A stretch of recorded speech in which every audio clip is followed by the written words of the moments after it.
And now the game is starting. It's game number 3 between Epsilon and ThirdCoast. Yep, and XP3 is going to be the one to start things off here. Let's see if he can have a successful attacking run. You know, it's crazy. For a final, this is exactly what you expect, 1-1. Both teams are feeling pretty good right now. We're guaranteed to at least get a game 4, no matter what. But Hot Mustard, as you see, they're playing that forward position. XP3 going to rotate around to the left side, throwing down the laser, not able to connect. He got hit. Yeah, he did get hit by a rocket. Man. And he's still moving? That's crazy. It's crazy. that's insane. So crazy. He's isolated a defender. He fell down, but XP3 still can't land the shot, and time is actually ticking down already. Before he's going to be able to hop on that cap with 3 defenders standing. This is rough. That's a trade, and he's down to just 1 armor. Hopping up that jump pad is always scary when you've only got 1 armor, but now the cap is open as well, and he knows that if he goes up here, he's going to be a little bit exposed. Oh, Lands wait a minute, second though. shot. Now he just needs 1 more on Felons, and Felons is wide open. Instead of going to the goal, he backed up a little bit. Amazing. XP3 wrapped that up quick. Nice shot indeed. I will say this much. You know, XP3 does have some great openings. He always seems to be that guy who's going to clutch that beginning. So is Felons as well. We've seen Felons do it plenty of times where he opens up the round, he takes an attacking round, and you just don't expect him to do that. But let's see if that's going to happen here, as Felons is going to be playing a little back, waiting to see if he can get an opening, going for the up the gut, as he is going to be finding someone over by that forward position, playing that broken wall, throwing down a laser, not able to connect. And it seems like Felons is just going to have to play it slow in this one and wait for someone to make a mistake. All right, so far no shots possible for him. XP3 playing around that elbow, not letting himself get exposed.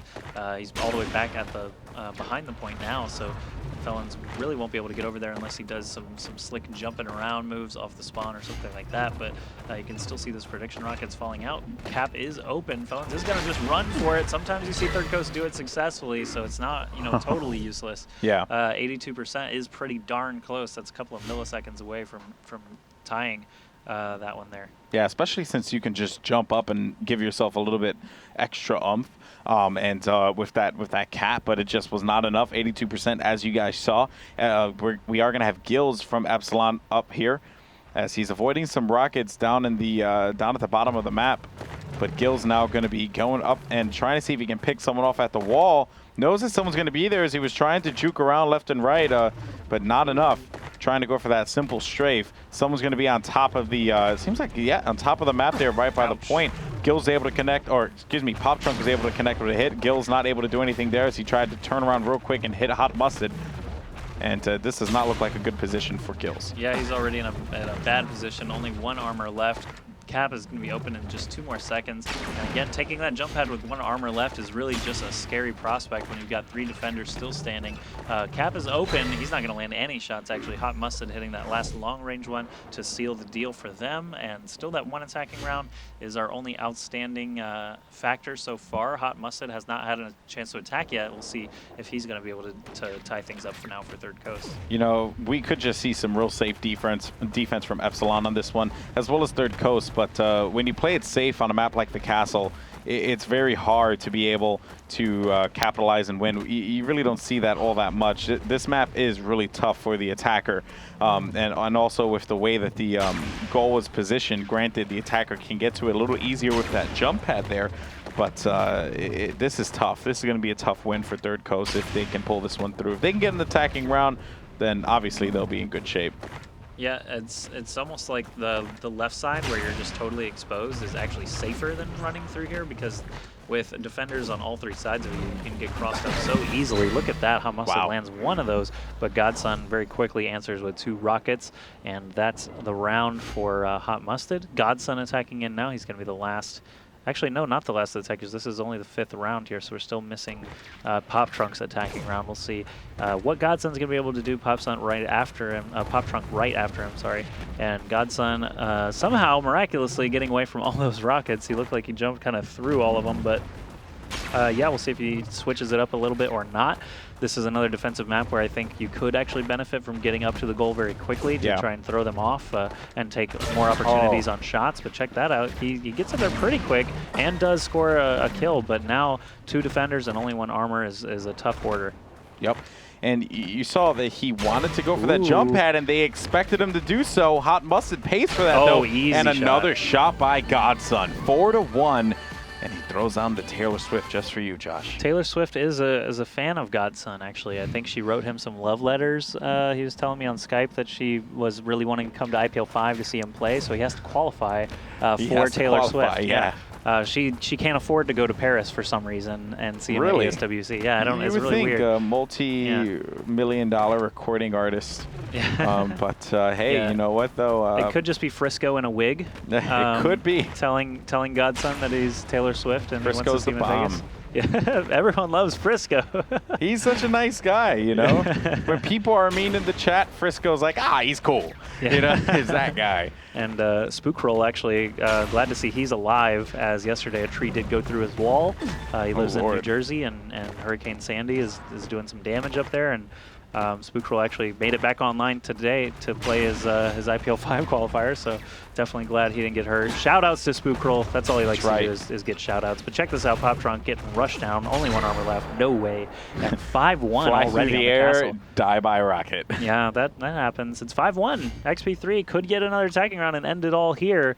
Or, you know, if he's unsuccessful, they just need one more successful defense to go to map 4 with a 2-1 score. Yeah, now, here's the thing that I find to be really interesting. You know, obviously we talk about the qualifiers and everything like that. We still have great teams that are left. Less is more, Resolution, ESP Junior, the loser of this one. Man, it is going to be a real intense situation for that qualifier 4. That's going to be the most important qualifier of all the qualifiers, obviously because it's the last one, but just because of the talent that we're going to have participating in that particular event. It's just, you know, it's intense, dude. That's going to be crazy. Well, don't forget, there is a wild card qualifier at the live event, and if someone plays better live than they do online for some reason, you know, Fierce Gaming has already kind of committed to coming to the event. Eclipsia has more or less committed to coming to the event. Dignitas is still kind of on the fence. I'm assuming they're going to try and show up, but we'll see at the event itself Friday night who is going to come in and take that 8th spot. 0%. That is actually less than 1%. I've seen 1% cap, but never 0. It was just he got taken out as soon as his toe stepped on the platform. Toenail, I think. And you know, I'm really looking forward to meeting a lot of these players in real life. You know, seeing like how they interact with each other and stuff like that, because it really seems like the Shootmania community, it's a small and developing community. We oftentimes don't see this happening with a lot of games, and in a short time, Shootmania has developed itself into a decent community. We are seeing some good people make things happen. You know, I just want to give a shout out to the guys at Shootmania Esports that have really done a good job of keeping track of the teams and stuff like that. You know, there's a lot of good content out there. And that is that 6-2. But, you know, I just wanted to say that I think all the players are going to be, you know, it's going to be cool to meet them all. I'm looking forward to it. That's true. And I did meet Godson Gills in XP3. I was there when they met Godson for the first time. Yeah. That was kind of interesting. He came in a cab at like 11 o'clock at night. Everyone's like exhausted from flying and stuff. And he walks in and they're like, oh, that's you. All right. Hey, good to meet you. Like, it was just kind of weird. It's like, because they've been playing for a couple of months already. And, you know, it's kind of awkward to see that that first meeting. It's kind of cool. That's always the coolest feeling, dude. Yeah. It's always the coolest feeling whenever meeting people you meet your teammates for the first time. Yeah, because that's happened to me plenty of times. I mean, I've competed for like a few years, and you know, it's just a great experience. But you know, in any case, Josh, what do we have coming up next? Well, we can show off those A50s again. We might not even need to take a break here because we got a couple of giveaways to talk about. Astro A50 headset. We're giving that away on IGN.com/IPL giveaways. I'll go ahead and drop it in the chat once more for you guys. But we're actually doing 12 weeks of giveaways. We're calling it the 12 days of giveaways, but it's actually 12 weeks leading into 2013. We're doing a different prize every week. This one is the Astro A50 headset. So go ahead to that link if you want to give it a shot and try and win. The other giveaway that we're doing is actually this link here. That's Assassin's Creed 3 Trace giveaway. Just by clicking on that YouTube video, all we ask is that you subscribe to IPL Shootmania. You guys are already watching our stream, so we know you like the content. Why wouldn't you just go subscribe and get a chance to win Assassin's Creed 3 on console of your choice? But yeah, on the other side, actually, no, we don't even really